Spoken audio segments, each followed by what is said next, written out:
Bienvenidos a El Debate, un espacio de rigor intelectual donde diseccionamos textos fundamentales desde múltiples perspectivas para llegar a la raíz de su verdadero significado.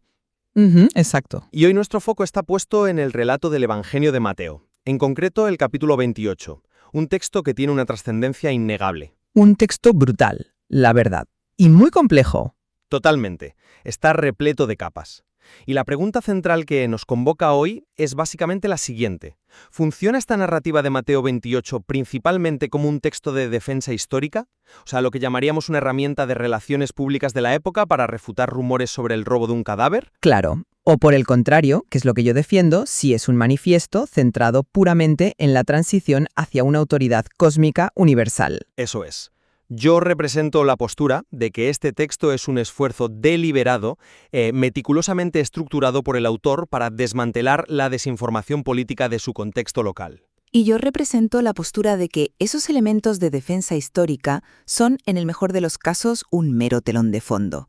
El verdadero motor del texto es inaugurar una autoridad absoluta que trasciende la necesidad de comprobar físicamente un sepulcro vacío. Empecemos aclarando un poco el terreno, porque cuando hablo de un texto apologético, sé que puede sonar a jerga muy académica. Sí, un poco. En términos sencillos, la apologética antigua era básicamente gestión de crisis.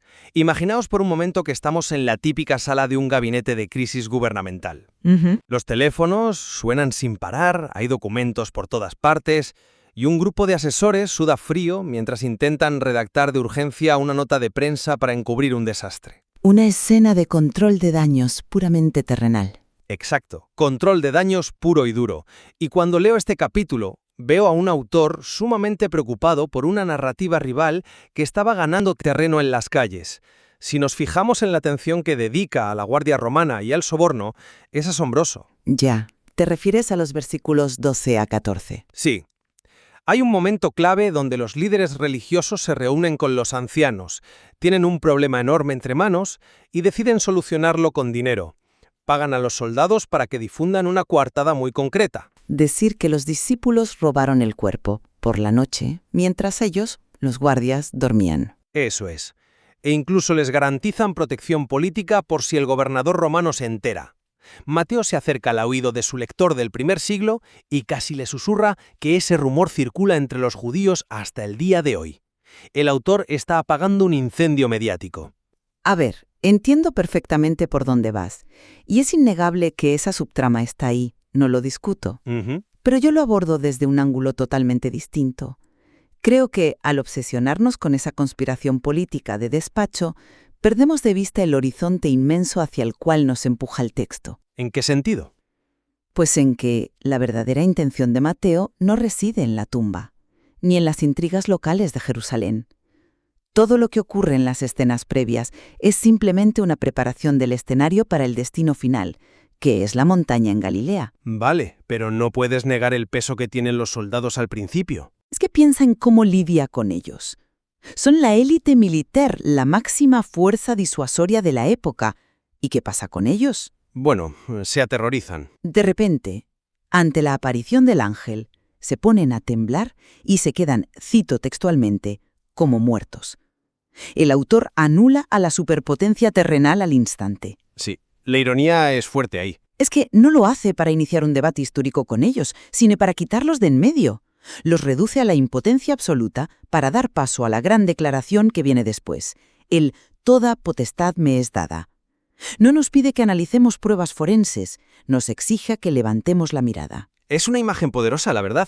Pero fíjate en que ambas posturas ilustran una tensión profunda.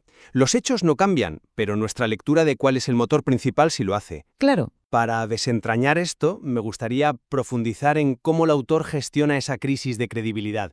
Tú sugieres que la conspiración es secundaria y que los guardias son casi un estorbo que el ángel aparta de un plumazo. Así lo veo, sí. Pero si eso es así, ¿por qué Mateo se molesta en detallar todo el procedimiento de la corrupción institucional?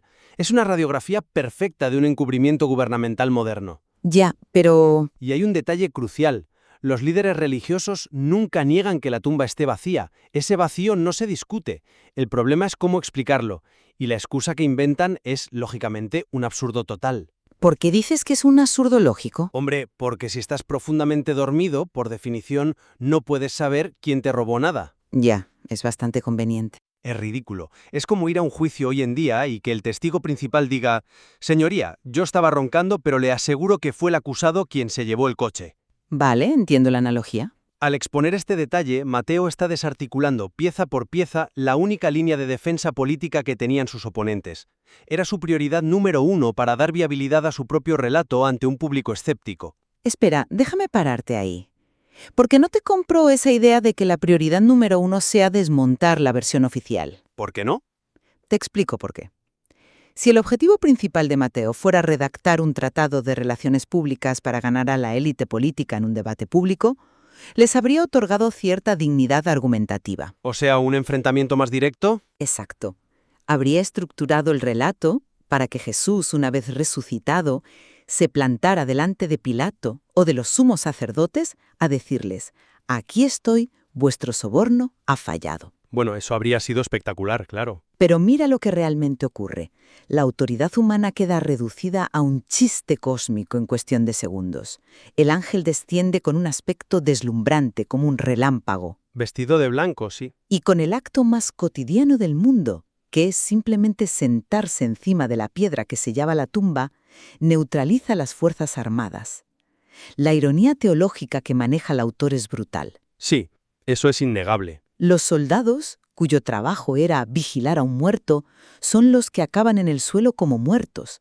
Para mí, toda la conspiración del soborno que viene después es solo una nota a pie de página. Solo una nota al pie. Sí, está ahí para crear un contraste. Quiere mostrar lo patético que es el poder del dinero frente a una intervención divina. El soborno es el último aleteo de una autoridad humana que ya ha sido humillada. Buf. Vale, estoy convencido de que el contraste que haces es buenísimo. Tienes razón en la rapidez con la que el relato descarta a los guardias con el terremoto y el ángel. Gracias. Y confieso que me has pillado ahí. Eso siempre ha complicado un poco mi lectura puramente defensiva.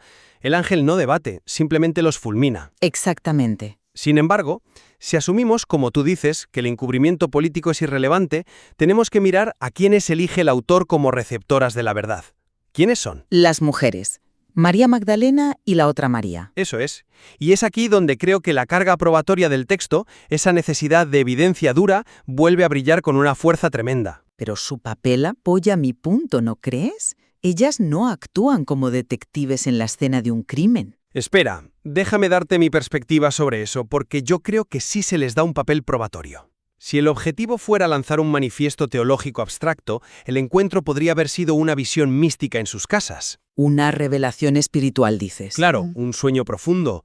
Pero el texto aterriza de forma muy agresiva en el aspecto físico y empírico. El ángel no les da una clase de teología diciendo simplemente «ha resucitado». ¿No? Las invita a mirar. Les lanza una invitación directa a la comprobación física.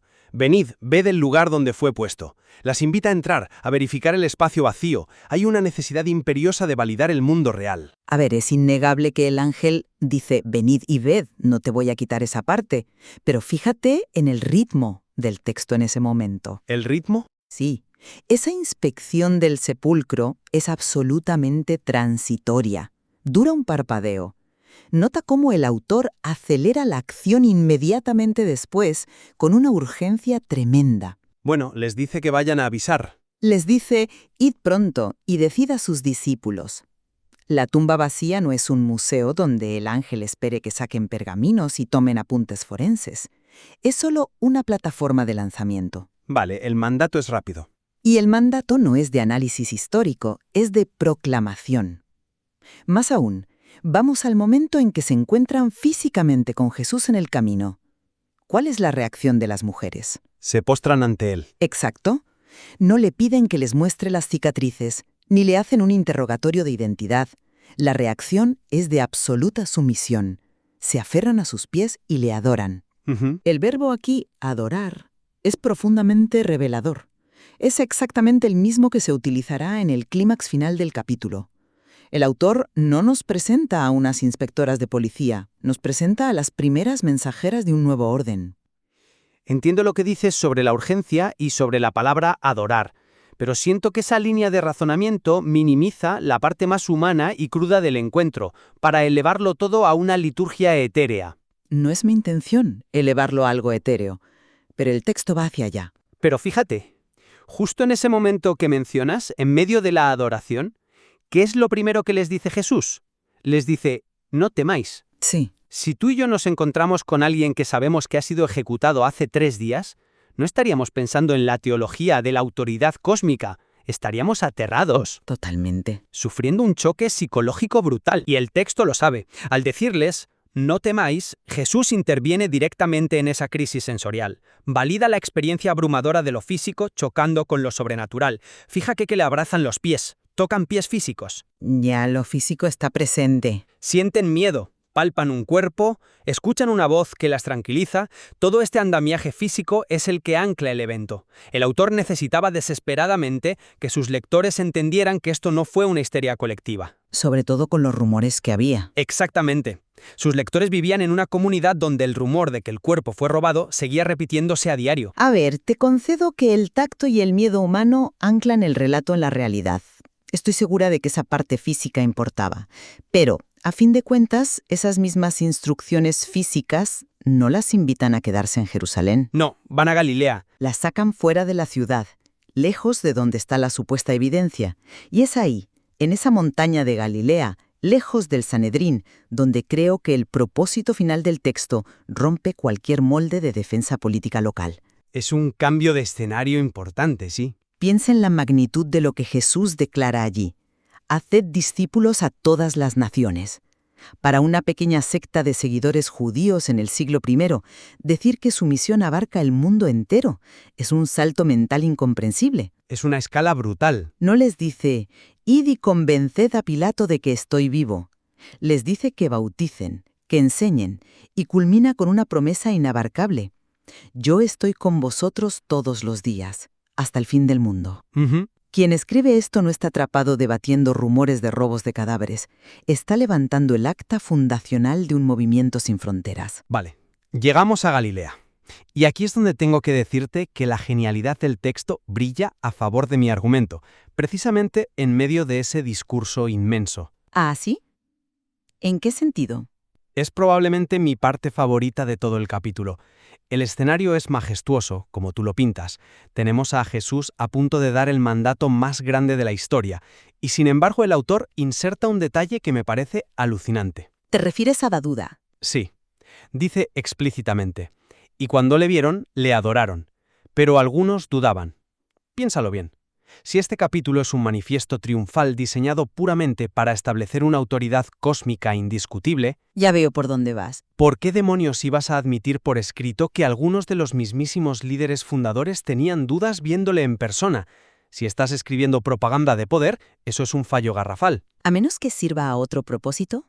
Esto es difícil de tragar. Y le dice que los primeros discípulos también dudaron. Eso es. Le responde, lo sé. Incluso a aquellos que lo vieron físicamente en la montaña, les costó procesarlo al principio. Esa confesión de vulnerabilidad le da una pátina de autenticidad brutal. Es su herramienta defensiva más sofisticada. Es un argumento muy agudo, de verdad que sí. La admisión de la duda en el clímax es un detalle fascinante que a muchos se les escapa por completo. Gracias. Pero, a ver, ¿y si le damos la vuelta a ese razonamiento? Te escucho. ¿Has considerado que esa inclusión de la duda demuestra exactamente lo contrario a lo que propones? Lo contrario, no veo cómo. Demuestra que la prueba empírica, el ver con los propios ojos, no es el remedio definitivo que el autor busca vender. Fíjate en lo que dice el texto. Cuando le vieron algunos, dudaban. La visión física no resolvió el escepticismo interno. Bueno, al menos para algunos de ellos. Si el objetivo último fuera la defensa empírica, forense, la pura visión de Jesús habría erradicado la duda fulminantemente. Todos habrían caído rendidos en certeza absoluta. Pero no ocurre así. Ya, es un buen punto. Yo sugiero que la duda se incluye para reforzar el verdadero mensaje. La autoridad cósmica que Jesús reclama justo en el versículo siguiente se otorga a pesar de la falibilidad y la confusión humana. O sea, la misión supera a la evidencia. Exacto. Les entrega la enorme misión de ir a todas las naciones, no porque ahora sean testigos probatorios perfectos, sino porque la institución avanza impulsada por una promesa divina. La validez no recae en las evidencias, sino en la autoridad de quien los envía. Uf. A medida que vamos desenredando estos puntos de tensión, creo que queda clarísimo por qué este texto sigue atrapando a quien lo lee con detenimiento. Es un material tremendamente denso. Desde luego, tiene muchísimas lecturas. Si intentamos hacer una pequeña síntesis de lo que hemos explorado hoy, desde mi trinchera sigo convencido de que la estructura del relato expone una voluntad de defensa histórica muy terrenal. El esfuerzo de Mateo por detallar el soborno a los guardias, el encubrimiento de los líderes y el anclaje físico de las mujeres en el sepulcro tocando sus pies funciona como un cortafuegos indispensable. Un cortafuegos contra los rumores. Exacto. El autor necesitaba apagar la desinformación política de su época, porque sin esa validación, cualquier mensaje de autoridad futura no habría tenido cimientos para sostenerse. Y desde mi lado, aunque reconozco que esos cimientos y esos detalles de relaciones públicas locales existen, he argumentado que quedan totalmente absorbidos por la visión expansiva del autor. Ya. Mateo utiliza la tumba vacía, el desmayo casi cómico de los soldados romanos y el encuentro de las mujeres como el prólogo necesario para revelar un cambio de paradigma a nivel cósmico. Sí, la preparación del escenario que decías. El clímax no es ganar un debate en las calles de Jerusalén sobre si un cuerpo fue robado o no. El clímax es fundar un movimiento sin fronteras, un mandato impulsado por una autoridad eterna a través de testigos que son imperfectos y dudan. Tremenda equilibrando la miseria terrenal, el pánico, la codicia política y la iluminación sobrenatural. Totalmente. Rompe todos los esquemas lógicos. Nuestra fricción principal reside, al final del día, en hacia dónde creemos que el autor tenía enfocada su mirada. Yo veo a un escritor que mira por el retrovisor, asegurándose de que la historia queda blindada frente a los escépticos de su tiempo. Mientras que yo sigo viendo a un autor que tiene la mirada clavada firmemente en el horizonte. Un escritor que empuja a su comunidad a dejar atrás las discusiones menores sobre cadáveres y complots locales. Para asumir un reto mayor. Exacto, para asumir el vértigo de una responsabilidad inmensa que los va a llevar a cruzar mapas y épocas hasta el fin del mundo. Y justamente por eso, acercarse a este material desde estas dos posiciones es lo que le devuelve su vitalidad. Si a los que nos escucháis se os queda solo la dimensión del debate forense y el choque de versiones gubernamentales, corréis el riesgo de perder la inmensidad del paisaje de Galilea. Así es. Pero si saltamos directamente a la teología triunfal del final, olvidamos lo manchado de barro y de política del primer siglo que estaba este relato desde su inicio. Exacto. Es esa coexistencia incómoda, el tener que lidiar con dinero sucio por un lado y con mandatos cósmicos por el otro, lo que permite que sigamos diseccionando el texto milenios después. Hay mucho más por rascar ahí. Y para cerrar, me gustaría que volviéramos a esa imagen que planteaba al principio, esa habitación cerrada, claustrofóbica, donde los líderes intentaban frenar lo incontrolable soltando monedas. Quizás la mayor genialidad de Mateo es obligarnos a entrar primero en ese pequeño gabinete de la política humana, para que el deslumbramiento sea total cuando, unas líneas después, nos arrastra a la cima de una montaña en Galilea, frente a una autoridad que no le rinde cuentas a nadie. Un cierre perfecto. Ha sido un verdadero placer diseccionar estas ideas contigo hoy. Como siempre, a los que nos prestáis vuestro tiempo, os dejamos el reto y la absoluta libertad de formar vuestra propia conclusión. Eso es. Cuando miráis hacia esa montaña y escucháis el mandato final a todas las naciones, ¿estáis viendo el último golpe en la mesa contra un complot político local o el nacimiento de una visión que hizo irrelevante el debate físico para siempre? Gracias por acompañarnos en El Debate. Si te ha inspirado, dale like y síguenos para ver nuevos contenidos.